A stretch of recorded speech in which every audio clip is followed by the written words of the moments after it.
Ahoy, and welcome to this demonstration video of Buccaneers of the Americas. Buccaneers of the Americas is a solitaire role-playing type board game in which players assume the role of a buccaneer commander in the golden age of buccaneering in the so-called Middle America region. The game is set in between and in the years 1650 and 1700, but the game does not start before or go after those years. I've been working on Buccaneers of the Americas for a couple of years now. I believe I started in 2021 or 22, and it took some time, with some breaks here and there, but I'm glad I got the game done, and this is my first published game, so I'm very excited and eager to present this to you. This is going to be a kind of quick demonstration of starting your first expedition in Buccaneers of the Americas, but I'll go through the components that you get with the game. When you purchase Buccaneers of the Americas, you will receive a zip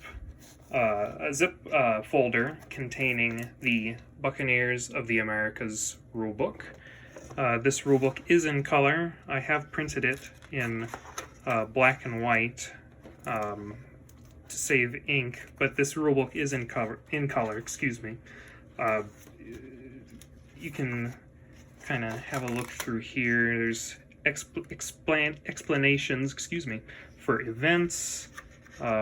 We have here some information on wind direction. Now this is an example of black and white having a bit of a negative effect here. This example of wind direction is ordinarily in color. This would be the color red. These two arrows that go into the wind, indicating your ship being close hauled, would be in blue. And these arrows here that are going with the wind, and this one here running before the wind, would be in green to indicate your ship moving with the wind. That comes into play on the map, the game map. So the rulebook is 31 pages. You'll find some, information on how to conduct sea battles, land battles. You can thumb through that as a PDF. It's all included. You also will receive a book of tables for Buccaneers. This is where the events of the game will be generated. Enemy actions in land battles. Here's land events. You roll on a land event or a sea event. You check for a sea or a land event anytime that you move on the game map, or in the case of sailing, when you are cruising, in the game that takes 3 days. Movement is variable in time. Cruising takes 3 days. And you'll check for a sea or a ship encounter. And if you're traveling on land, of course you check for a land event. We've got generation tables here for generating crewmen for various types of vessels, depending on the kind of work they're doing. If they're merchantmen, for instance, or a man of war, which is to say any kind of vessel outfitted with guns and performing some kind of a military task. Here's starting morale for troops, wind strength. You can see here that wind is affected on a monthly basis, as in the Caribbean Sea region the winds vary in strength depending on the season. Particularly so in this June to November timeline, you have to worry about hurricanes as opposed to just squalls, which can affect your vessels in a sea event any time of the year. These are the counters for the game, which I have boxed and organized according to their function. As an example, here they're front and back. They are meant to be cut and folded over and then taped. Here is a bark. This is a small kind of vessel, usually no more than 40 tons, somewhere in between there. The vessels in Buccaneers of the Americas are indicative, or they represent all sorts of different vessels. If I were to have, a vessel or a counter for every single type of vessel that sailed, in the Caribbean Sea, of course, there would be thousands and thousands of counters. Like, for instance, the sloop stands in for the specific Caribbean-type sloop-rigged ship, which is a fore and aft rig vessel, but this also represents the brigantine, for instance. Here's a half galley. And some may be quite familiar with the galleon, which, incidentally, the galleon was quite uncommon and practically extinct at the time that Buccaneers is set. So the galleon could potentially represent an actual true galleon encountered in the Caribbean Sea, but it most likely represents, in actuality, a very large flute or float, or as the Spanish called them, the urca. The galleons were often misidentified by Buccaneers, and it's, as I understand it, unlikely that a buccaneer in this time period, in the 1650 to 1700 time period, actually took a galleon, particularly in battle. Here is the game map. The game map comes in 4 sections, which are meant to be printed out and then cut and taped together. Included on the game map is every major settlement or colony of the imperial European empires that had some relevance or significance to the Buccaneers. They have their contemporary European appropriated names. Some islands, for example, in the Bahama Islands, have their indigenous names. These lighter colored hexes represent hazardous waters. These are areas of increased risk of grinding into reefs and shallows and islets and all sorts of nasty things, which would otherwise be very hazardous for non-shallow drafted vessels. These colored lines here represent the routes of the Spanish treasure fleet, the Flota de Indias. They're color-coded as described in the rulebook. Actually, it's right here. The rulebook's right here. Which they're color-coded based on month when the treasure fleet was supposed to be in this area of the sea.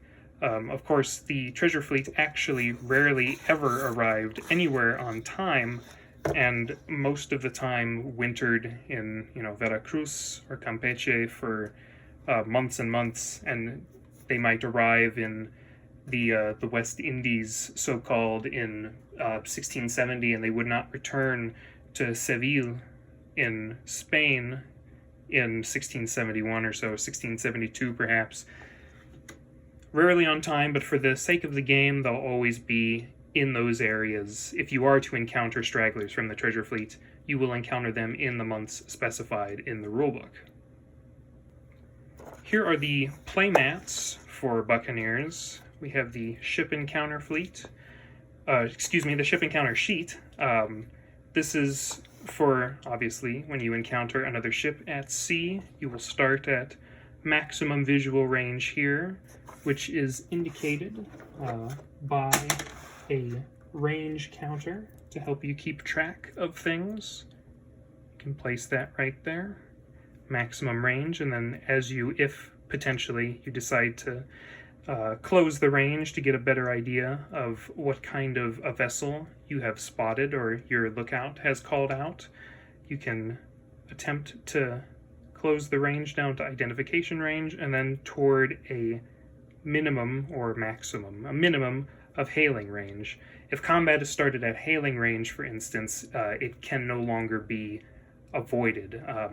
Combat automatically will start at short range, and if the vessel is hostile to you, if it's discovered to be hostile at hailing range, then you are in for some mandatory short-range combat.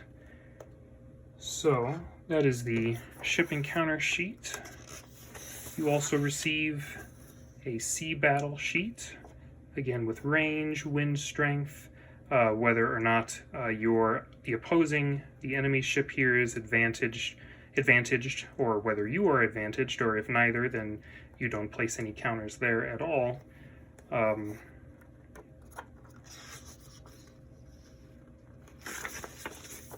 Here is the captain's sheet. You can keep track of your personal fortune in gold pieces here. Your renown from unknown all the way to legend. Renown has a profound effect on the numbers of crewmen that you can recruit in settlements for your expeditions. The more renown that you have, the more success you will have in recruiting crewmen. The more they have heard of you, they are eager to sign on knowing that you will bring them success.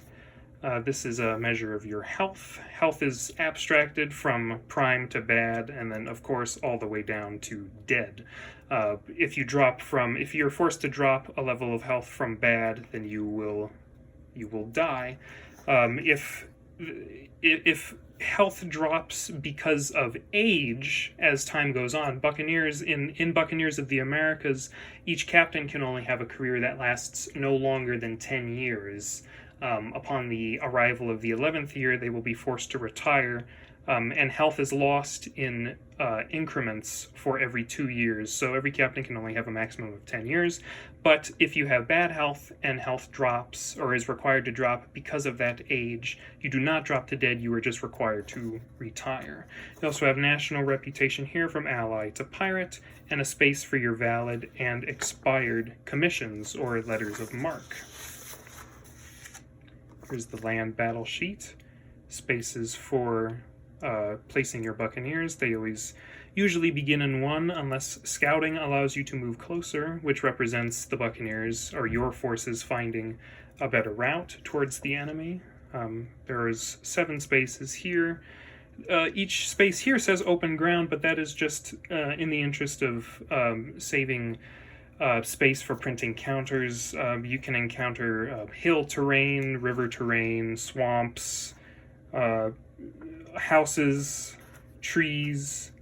You have a space for morale, and then for keeping track of the number of Buccaneers you have, as well as keeping track of the enemy garrison, as well as any supports they may have, up to 3 forts, and horsed cavalry. And the land battles can extend beyond 8 turns, of course, but as you'll find in the rules, if you wish to sack a settlement for all that it's worth, all its plunder, all of its gold pieces, you will need to capture it in no more than 8 turns. If it goes past 8 turns, then the populace of the settlement will have fled into the hills. They've hidden their gold, their valuables, or perhaps even burned down the town. And finally, you have the fleet sheet.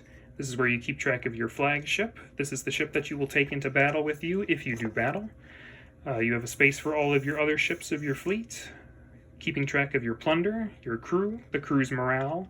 This is separate from battle morale. Crew morale, this is always in effect and does not affect, this is not used in battle, but it can affect your starting morale in battle. You also have a space for provisions, sugar, goods, and guns, and you're going to want to avoid inciting any mutinies if you can.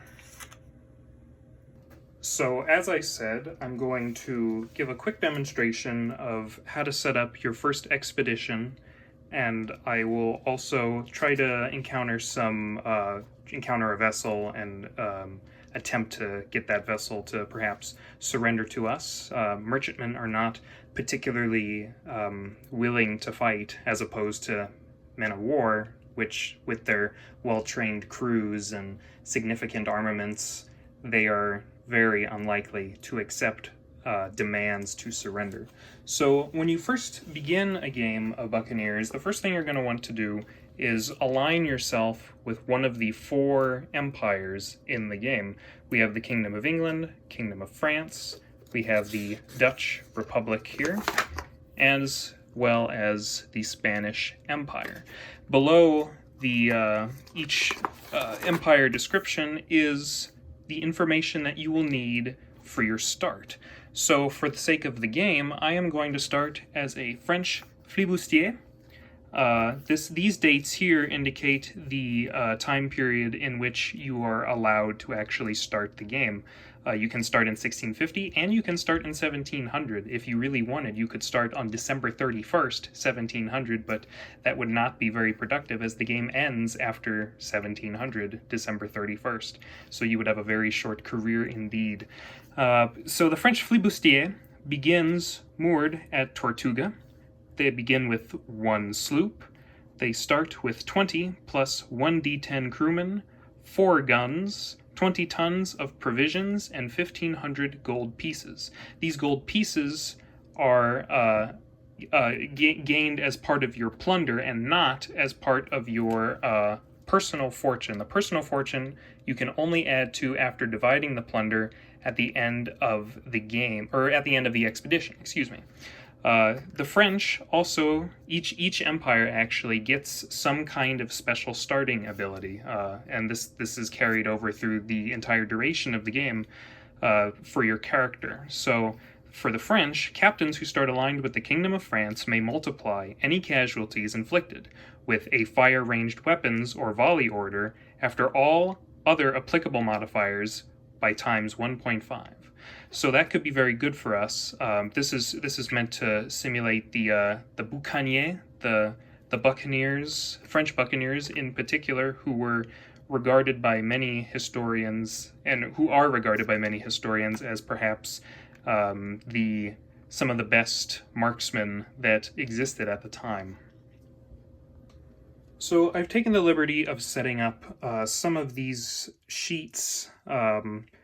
You begin, of course, with no personal fortune. The way that all these, on every sheet, with if there's some kind of number system here, 0 through 9, if this exists on any sheet, these are kept track with these counters here, these numbered counters, like for instance ×1. If you had a measly 2 gold pieces of your personal fortune, you would place the ×1 in the 2 column, and there you go. You have 2 gold pieces. Or perhaps you have 402 gold pieces. This works the same with any sort of cargo, goods, sugar, guns. So to begin with, since the first thing we need is to figure out how many crew we start with, we can come here to the 9.0 crew section and go to settlement recruitment right here. This is some explanatory information on the historical process of buccaneer recruiting, as well as where you can recruit and restrictions that apply. When you first begin an expedition, you have unknown renown, so we're going to use this section here for recruiting, which says that we may recruit up to 2d10 minus 50 hands this month. Now, if any time in Buccaneers, if you're rolling and that roll requires you to subtract a certain number, if that number ends up being negative, you do not use the negative number, you just count it as 0. So if I rolled 40 minus 50, obviously that would be minus 10. That would mean that there's nobody to recruit. So we start with 20 crewmen plus, 20 plus 1d10. We're going to use this later when we attempt to recruit. So first, we have 9 here, so we're going to have 19 crewmen. We're going to come to the fleet sheet, which tracks our crew. We're going to place ×10 here over 2 to indicate 20, and we're going to take a ×1 counter right here, and we're going to place that over the 9. And now we have 29 crewmen. We also begin moored at Tortuga, so we are going to take a moored counter right here, and we're going to place that over the hex which contains Tortuga. Now Tortuga, you'll notice, is under Spanish control in the years 1654 and 1655. I'm going to start in the year 1670, so Tortuga is not under Spanish control, but is instead under French control, which it says here it's under French control from 1653 and less than that, and 1656 onward. So we are moored right here at Tortuga. The expedition also begins with 4 guns, so we're going to place the ×1 counter right here over our guns. Every cargo, I should say, every cargo in the game, except for guns, weighs, or is assumed to weigh, every unit of cargo is assumed to weigh 1 ton. Guns take up 2 tons of space, and guns cannot exceed the maximum of your vessel. So our sloop here, which is our flagship, which we start with, the sloop has a maximum of 12 guns, which would weigh the equivalent of 24 tons. You also cannot exceed the maximum weight for your vessel, nor can you exceed the maximum number of crew. So if you were to hire crew, the sloop, for instance, has a maximum crew of 85. If you were to hire, you had a role in which you would have more than 85, you could only take up to the maximum limit. So we also begin with 20 tons of provisions at the start of our expedition. So we are going to take a ×10 counter and place that over the 2. And now we have 20 tons of provisions, or 20 units of provisions, and we have 4 guns. Buccaneers of the Americas comes with several calendars, such as this one right here.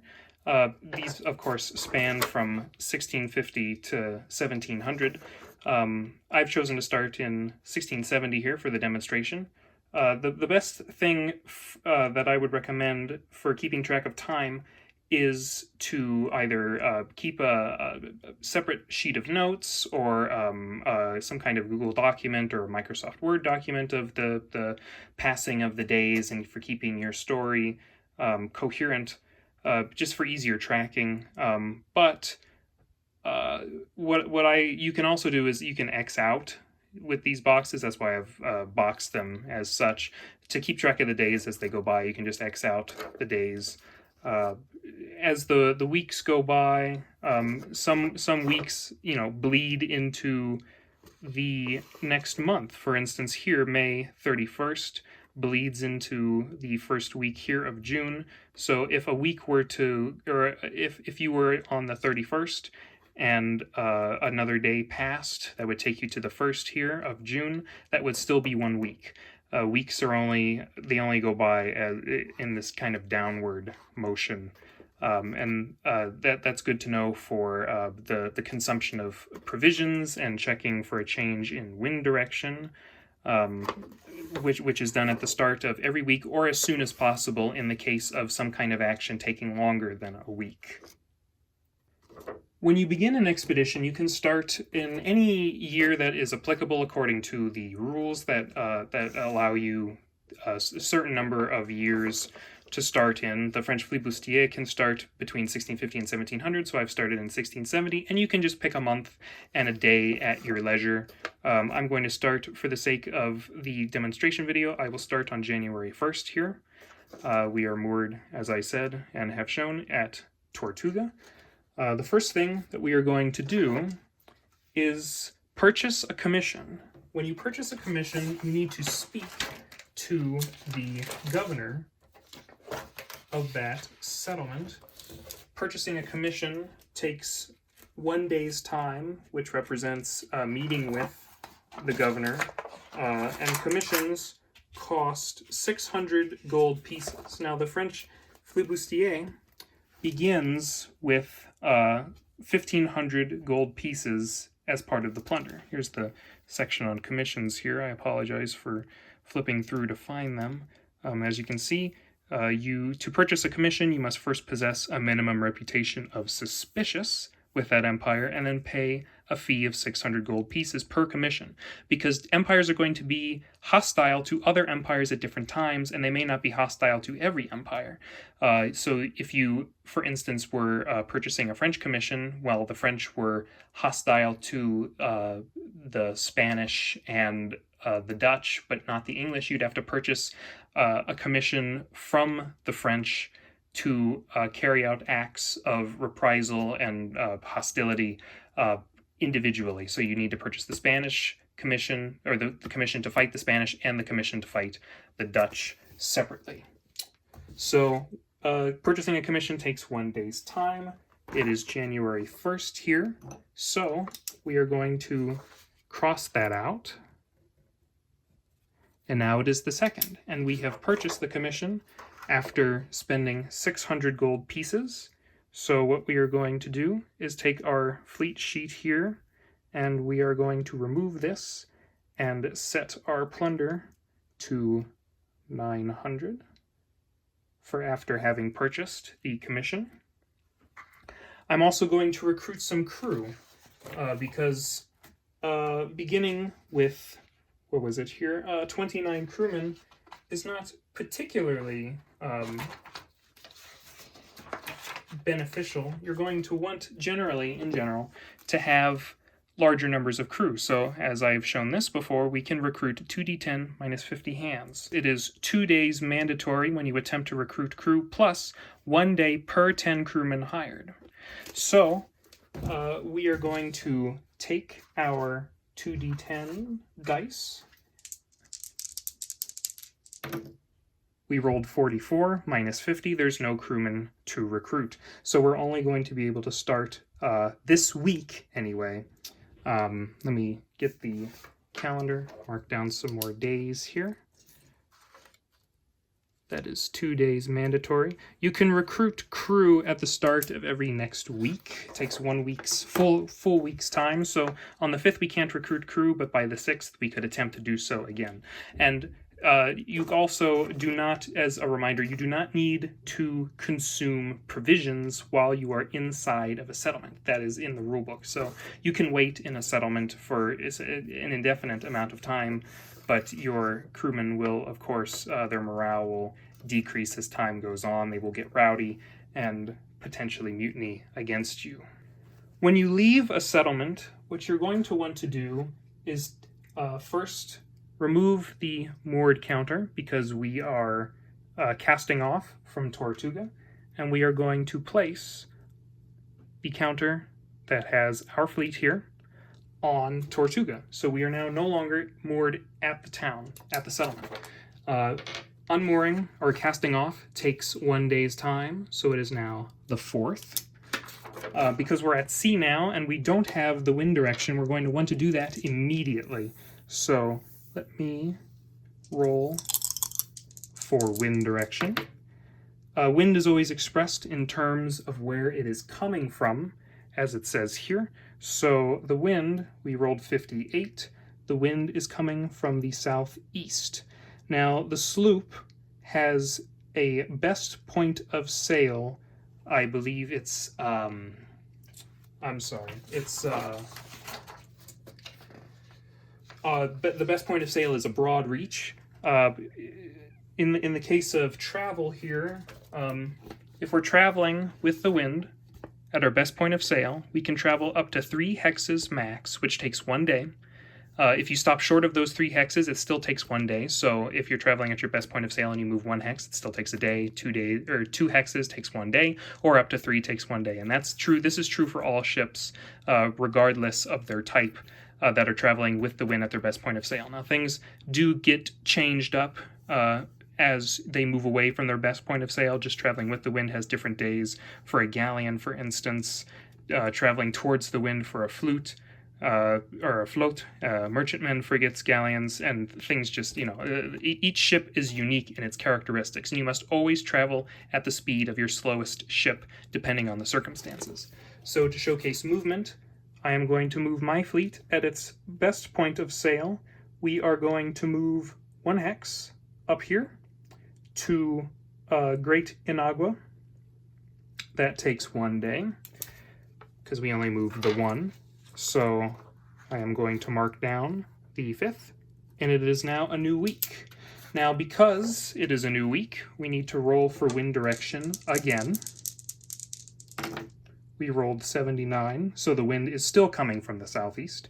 We need to consume provisions at the start of this week. We have 29 crewmen, which means we need to consume 2 provisions. Now, if we had something like 9 crewmen, which is not enough for an increment of 10, you still have to consume 1 provision.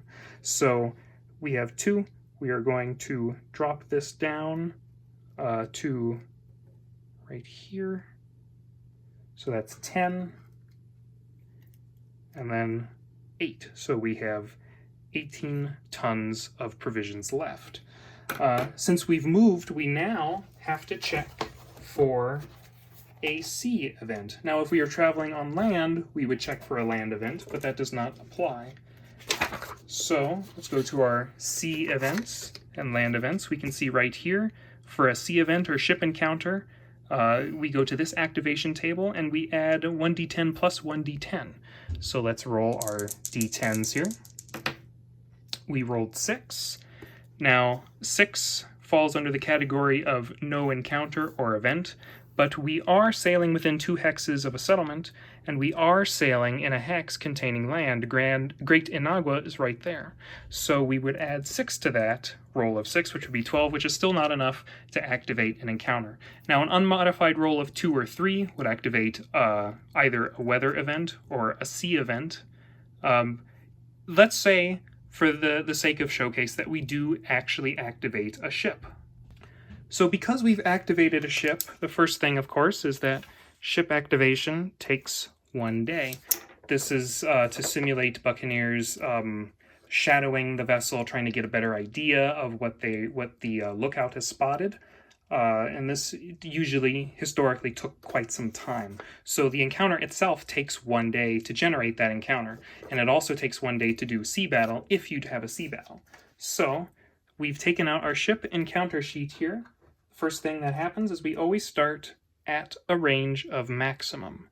Now, at maximum range, we have a couple of actions that we can take. We can attempt to sail away on a 1d10 of 3 or more, or we can attempt to close the range on a 1d10 of 3 or more. So I'm going to attempt to close the range to get a better idea of what my lookout has seen.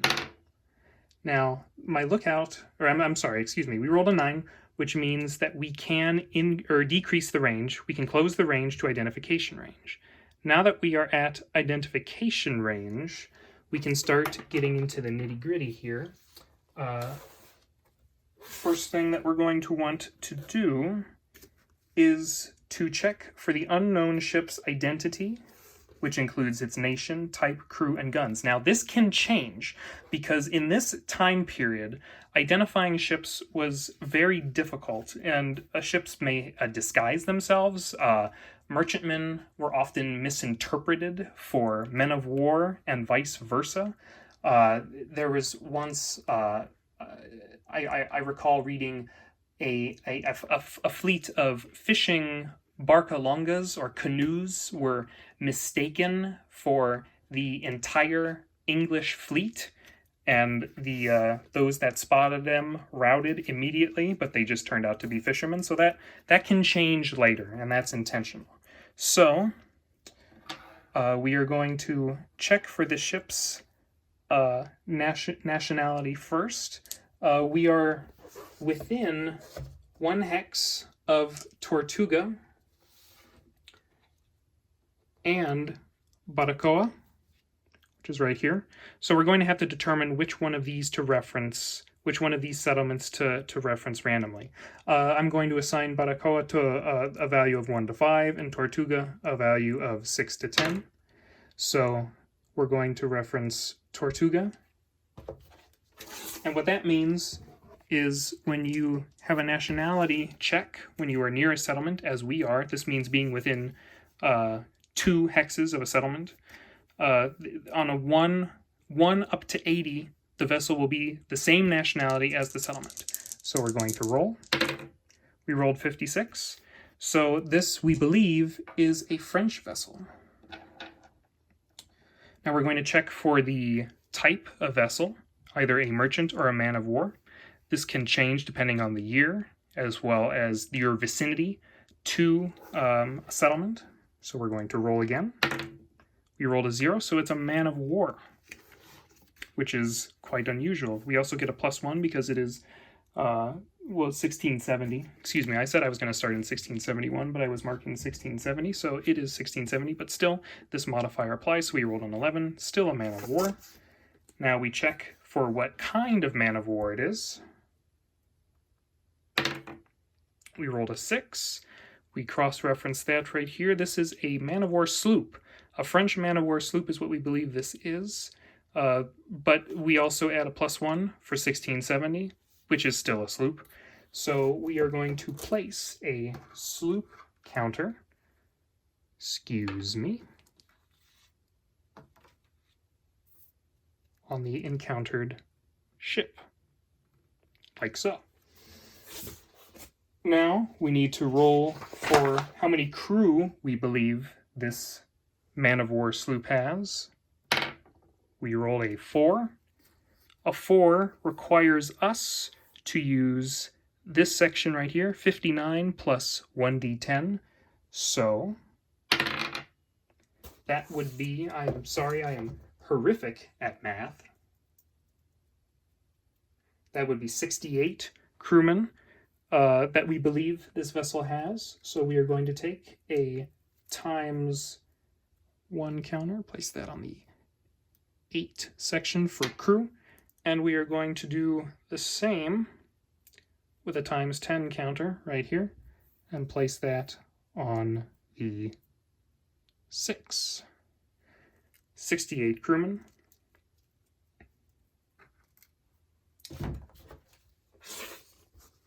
Now we need to check for wind and wind advantage. So we have here the ship encounter wind strength. This carries over into battle if you have a sea battle. So we are going to roll a 1d10. 7 means moderate winds, and it is January, so this modifier here, June to November, does not apply. We have moderate winds. So I'm going to place a wind strength counter on this section right here. Here we go. And then we need to check for who is advantaged. So we roll another 1d10. We roll a 1. We are advantaged. Now, advantage essentially equates to who has the weather gauge here, who is upwind of the other vessel, and therefore in much more command of the situation. So we are going to take an advantaged counter and place that right here on us. In addition to checking for wind and wind advantage, you also have these possible actions that you can take here. You can raise a specific ensign or colors. You can signal the vessel from this distance at identification range to amain or yield or surrender, or you can immediately initiate a sea battle if you wish. If you initiate a sea battle from this distance, then you randomly check for what range the battle starts at, and you will have to recheck for the ship's identity on a 1d10 of 6 or more. This can be useful for a particularly juicy looking prize that you really don't want to waste, or you particularly don't want to get too close to, something to that effect. But in general, you will want to get within hailing range to really understand what you're dealing with. So because we are French and we have encountered another French vessel, I am going to take the French colors here. French colors. I'm going to place that right here. And finally, you can either attempt to sail away or attempt to close the range. Now, when you attempt to sail away or close the range at identification range, you have to cross-reference the tables, which, let me find that. Here we are right here. The ship encounters sail away or close the range table. Now you use your speed rating here, and this is affected by who's advantaged or who is not. Our ship is a sloop, and so is theirs, so we have the same speed of C. Speed is listed first, followed by your sailing rating. So we have C and C. We're going to be using this table for success or failure right here. We are going to roll a 1d10 and attempt to close the range. We rolled an 8, which ordinarily by itself would mean that we were unable to close the range and that ship would have escaped from us. However, we have a -6 because we are advantaged, which puts us at 2. We are flying the equivalent of neutral or friendly colors, and we're attempting to close the range, so that puts us at 0. This modifier here also applies, plus +1 per 10 men or 6 guns more than your fleet. If the encountered ship is a man of war, you are flying enemy colors and you are attempting to sail away, but we are not attempting to sail away, so that does not apply. But if we were attempting to sail away, all of these things would have to exist. And these do not apply because the remainder of these are for encountering merchants, and we also are certainly not flying no colors, which you can do if you wish. Ships at sea rarely ever flew colors except under rare occasions like encountering another vessel at sea. Now that we have succeeded the close the range check, we can now move from identification range to hailing range. Now the same thing, you go through the same process for this. We need to recheck for the unknown ship's identity on a 1d10 of 8+. We're going to roll a 1d10. We rolled a 2, so the ship is still, as confirmed, a French man-of-war sloop. We do not need to recheck for the nation type, crew, or guns. We can also look at the possible actions here. You can change your ensign here now if you really wish. This is a common tactic to approach with friendly colors, but then, for instance, to spring the ruse and raise alternative colors if the French were hostile to the Dutch, for instance, and we had a Dutch commission authorizing attacks against the French, we could raise this Dutch flag here. That's important for legality if you have a commission to fly the correct flag at the time. We're going to just continue to fly our French colors here. We're not going to signal them to yield because I'm not looking for a fight here from our comrades. And I don't particularly need anything. When you treat, this allows you to barter for goods and whatever the vessel may have. To do that, it's explained in the rules, in which you treat any sort of vessel that allows you to treat with it as buying goods from an emerging settlement. Each settlement has a different level of prosperity. So ships encountered at sea that you are able to treat with are treated as though they are emerging settlements. We could initiate a sea battle, which I'm not going to do, or we could just automatically sail away if the ship is not hostile to you, which is what we are going to do. So Buccaneers of the Americas is a very open-ended game. There's a sequence of play exists in scenarios in which that it's required. For instance, encountering ships, there is a certain sequence of play for sea battles, land battles, but otherwise you are essentially free to take any action that you wish as long as the expedition continues. And even when you end an expedition and divide the plunder, that's not necessarily the end of the game. The end of the game comes either with the death of your captain or retirement. I may produce some more demonstration videos, time permitting, showcasing sea battles, land battles, if that would be of interest to some folks. You can, of course, ask me any questions on Wargame Vault in the discussion section, or you can find the Buccaneers of the Americas forum on Board Game Geek. You can ask questions there, and I'd be happy to respond and clear things up. This is my first published game, and I'm very passionate about it, and I love it, and I really hope that that translates and things make sense and you enjoy it too. So, fair winds to you, and take care.